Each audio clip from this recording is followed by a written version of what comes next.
What's going on, you guys? It's me, Burrito here, and I have a great new OP11 limb deck list that I've been using, and I think is going to be really successful into this new format, and I'm actually excited to see how high up the rankings I can go. So, before we get into this, let's go into our OP10 list to kind of see the differences.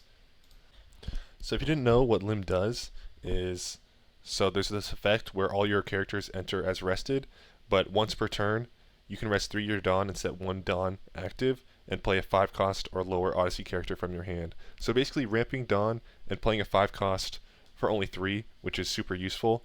So you can play all these Odyssey type characters that came in the package, like Sabo, Doflamingo, Whitebeard, Enel, Mihawk, while also ramping, so very strong ability.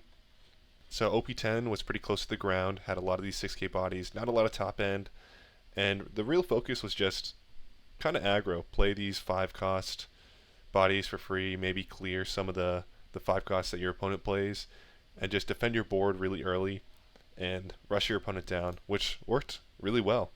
But because of, let's pull up the deck here, Blue Purple Luffy, you can't really finish him off in 1 or 2 turns. So he's going to be able to play that Sanji, and it plays out another 9 costs, playing this Big Mom, which can heal himself, and also put one of your 5 costs into life. So that's really detrimental, and as soon as they get to their 9 Dawn turn, they can just play that, and you're kind of done for. There's kind of nothing to really do, which hurts a lot. So I basically teched my entire deck around Blue Purple Luffy. So let's pull that up here. Okay, here we go. So let's go over some of the changes.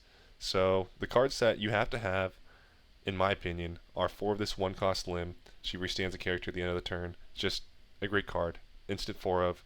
The Mihawk, the best card in the deck, restands an Odyssey character. You can get 2 attacks in. Must have 4 of. Enel, draw 3 trash 2. Whitebeard, rest a 5 cost, and KO a 3 or less that's rested. And then Lim, a searcher, replacement card, also restands herself if there's 3 or more rested characters. These are all 4 ofs in my opinion. And then some 2 to 4 ofs that you probably should have are going to be this Doflamingo here, blocker, restands himself at the end of the turn if there's 2 or more rested characters. Sabo gives you card draw. And then Sakazuki, I dropped it down to 2 here instead of 3 that I was running last set because a lot of the purple Luffys aren't running a lot of 5 costs. And I know there's Sanji Pudding, but they see the stage, so it's just not as useful. And I think there are just better slots. Maybe can slide in an extra 2k instead. So for our 1 drops, we're running, of course, the 4 limbs. And now we're bringing this Nami Searcher. So basically, the Nami Searcher is a Straw Hat Crew type, which is going to be this Zoro, which is our win condition here. So I'll go over this a little bit later. They search the Zoro, they search this 2k Usuhachi, and they should be able to search this Nami, but it's labeled as Straw Hat Pirates instead of Straw Hat Crew. I think that's just a glitch. My card in person says Straw Hat Crew. This should be searchable. I sent in a bug report, but I guess I'm just waiting on that to be fixed. So I have 9 1 drops. I got the 4 limbs, 4 Namis, this 1 Scratchman Apu just to get the 9th here. And then going over this win condition here, this Zoro. Basically the plan is to go first, play a 1 drop, play a body, preferably a Doflamingo here, and then play another body on your 6 Dawn turn. So any of these doesn't really matter, preferably a limb. And if you don't have a blocker, there's this other blocker that I'm starting to use here, this 2 cost limb. Basically restands herself if you have 2 rested Odyssey type characters. So she's super good because when you play out this Zoro, they can't just stack up all their Dawn on their leader and get rid of it because you have a blocker. And there's no real easy way to get rid of it. There's one card here, Gum Gum Red Rock, that can get rid of it. But if they play this card, then they can't play a Lin Lin, which is a win in my opinion. And not every deck runs a lot of copies of this card. Typically it's run 1, maybe 2.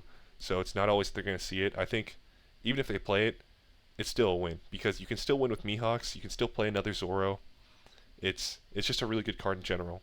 And then to get more consistency with the Nami search, and because it's all purple Luffys, I'm running this Odyssey type Luffy here. If you have 2 or more rested characters, choose up to one of your cost 6 or lower characters, or up to one of your opponent's Dawn and rest it. Super useful because a lot of times they leave up 1 Dawn for Gum Gum Giant.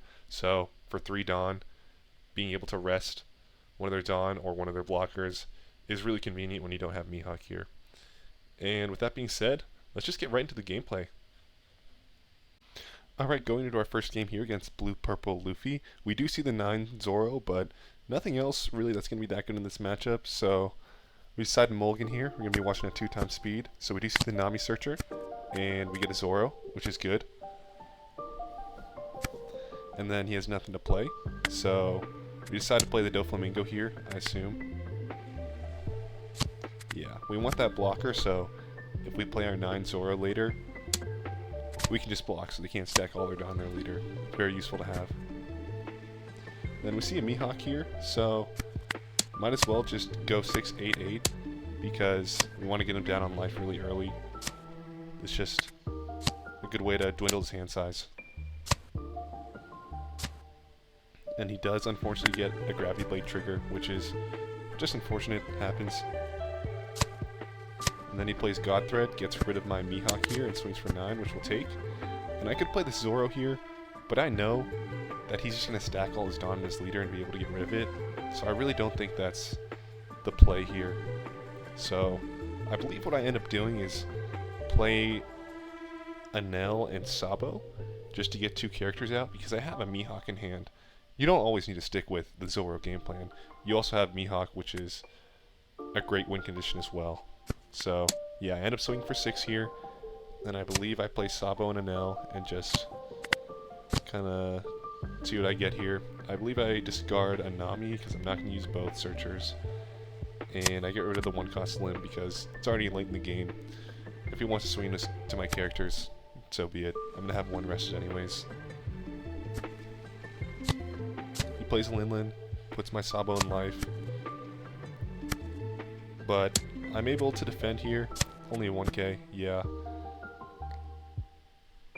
Thinking about my options here. If I play the Zoro here, it's too late. I think you play your Zoro on your 9 Dawn turn, or you don't play it at all, which is kind of how it is. Because here, once he gets 2 attacks, and I don't have a blocker, it's just not possible to defend. You have to have the blocker first, and then play your Zoro to be set. But otherwise, you still have a pretty decent game plan. Like, we can swing 8, 10, 10 with the Mihawk here. Force him to go down on Dawn, and then get rid of, I believe, 2 life here. There's no way he defends this again. So he's at 1 life. What are the odds that he sees another Linlin here? Probably not that high. Plays a Sanji into a Basil Hawkins, which is interesting. Haven't seen that before. And he swings 9 at my Enel.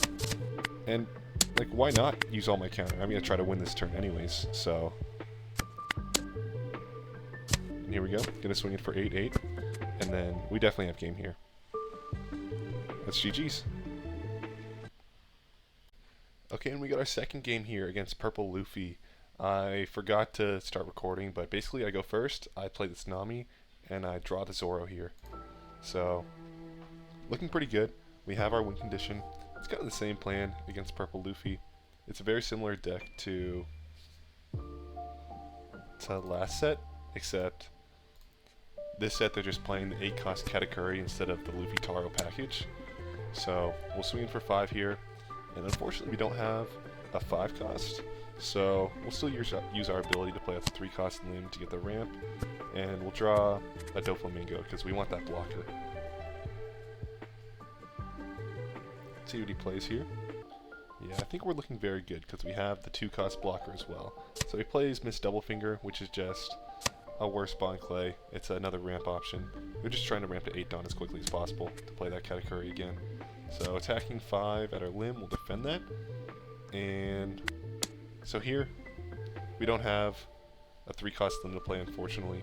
So we'll just play 2 blockers out, and then we'll be set up for our 9 Dawn turn because we can play our Zoro, and he's not going to be able to get rid of it. I don't think Purple has any KO effects based on cost or power. So when we play our Zoro out, we'll have 2 blockers, and I think that's just, there's nothing you can really do about it. So he's out to 8 Dawn, most likely going to play his Katakuri here. That's the whole game plan. Plays Katakuri, which is a blocker that can restand itself.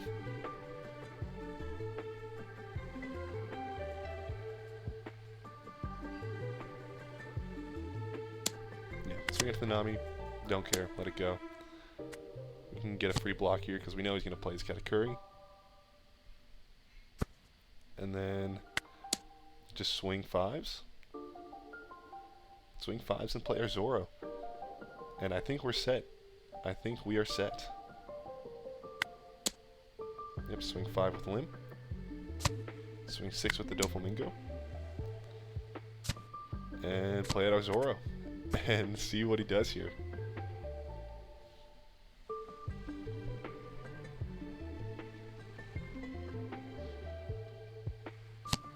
Okay, he plays the 9-cost Rush Luffy. And I don't mind taking life here because I have a ton of life. Why am I going to waste my counter when I need to defend my Zoro? He attacks in here for 10. I'll just defend with a 2. I have plenty of counter. I don't even need to use my blocker. This is looking really good. We're trying to get as many cards out of his hand as possible, so I'm thinking of just swinging 7s here. So, yep, he blocks that one. I don't know if that was the right move. You might want to wait till a bigger attack to block, because I'm going to try to go for game here. I'm swinging 7 again with the Limb, and I'll probably go 7 with lead, and what is that, 11? 11 with the Zoros? Yeah, if he takes here, then I don't think he's gonna, yeah, he's not going to be able to defend, even if he has Gum Gum Giant. He's going to need to use Gum Gum Giant and a 2k, 1k, so that's going to be really just dwindling down his entire hand size here. I don't think he has enough cards. And even if he does, I survive the next turn because I have 2 blockers and 2 life, and plenty of counter. It's just totally wins this matchup playing that Zoro on the 9-dot turn.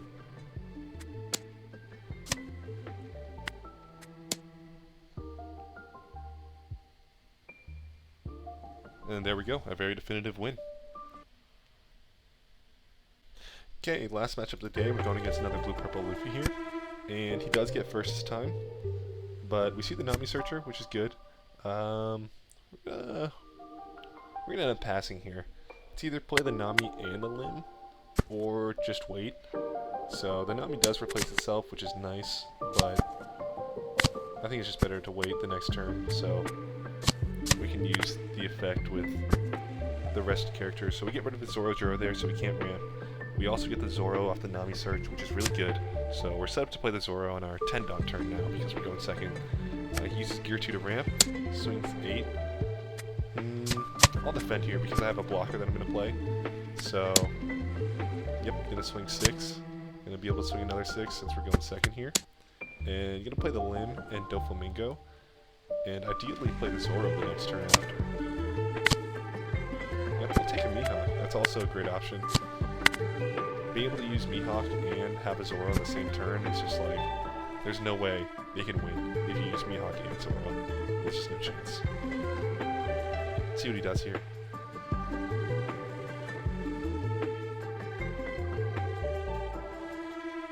Okay, so I just swing 6 into my Whitebeard. Of course I'm going to defend that. I'm not going to be able to play my 2-cost blocker next turn if I play Zoro, which is 9 costs, so... So he plays 2 bodies. I'm thinking if I play my Zoro here, he can 1 swing in for at least 9 with the bot play. And then with the Nami and the Luffy as well, in this specific situation, it's just not best to play Zoro. If you were to play 1 body, yeah, I'd do it. But 2 is just, it wouldn't work out. He'd be able to get rid of it. And I think the better play here is just to clear his board, and then play Mihawk the turn after. You know, it's a fluid game.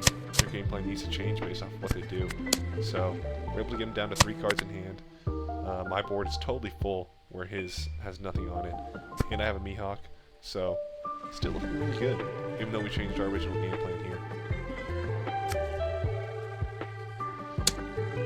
Swing 6 at my Whitebeard.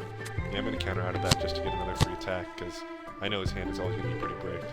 And he plays a Sanji into a Katakuri blocker, which I don't think that's enough. I don't think that's enough to stop all these attacks. I'm going to get 1, 2, 3, 4, 5, 6, 7 attacks in this turn. And he has 4 cards in hand. I think that's not going to work out. And he blocks on the first attack. That's very, very ballsy. I think I can do, yeah, 6 and then 2 8s after this. Or I guess 3 8s with the Mihawk. Go 8 with the Limb. We go 8 again with lead. and then yeah, he takes. He's not going to have the counter for this. I really doubt it. And even if he does, I survive another turn. So that's GG's. Alright, thank you for watching. Please like and comment if you enjoyed this content. I think Lim is going to be really strong next set. Looking good into blue-purple and purple Luffy. And as we saw last set, has a winning matchup into GP Luffy. And that's going to be the top 3 decks there. So if you can beat the top 3 decks, you have a really good spot in this meta. And plus, Lim is really good into a lot of other decks like Lucci and a lot of things that might be able to counter, like Zoro or Bella Betty. There's a lot of answers to that, especially with adding the Luffy. Luffy's really good at resting aggro characters, so things are looking up for Lim. And I'll come with more content. See ya.